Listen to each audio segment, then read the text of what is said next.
The Barber and the Lion. Once upon a time, there was a barber. He lived in a village. One day, he was going to another village to attend a marriage. On his way, he had to pass through a dense forest. He feared that he might be attacked by some wild animal. एक समय की बात है कि एक नाई रहता था जो गांव में रहता था और उसे जाना था दूसरे गांव में किसी की शादी अटेंड करने।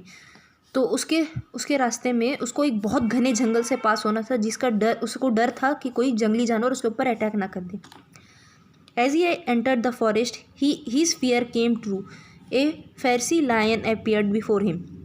It glared at him with fiery red eyes. At first the barber was frightened to see the lion.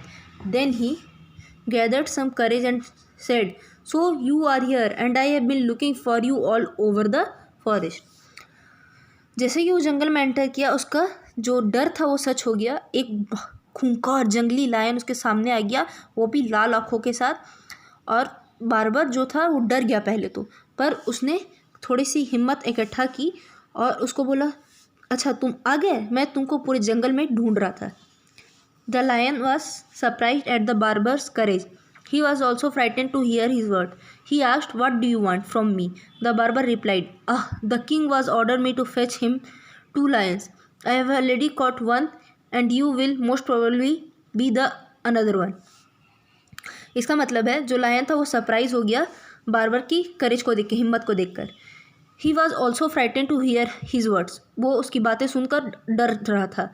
He asked, lion ने पूछा, "What do you want from me?" Lion ने उससे पूछा, तुमको मेरे से क्या चाहिए? तो बार्बर बोलता है, जो राजा है उसने मेरे को बोला है कि 2 लायन लेके आओ, तो मैंने पहले एक पकड़ चुका हूँ और अब दूसरे को पकड़ूंगा जो तुम हो गए।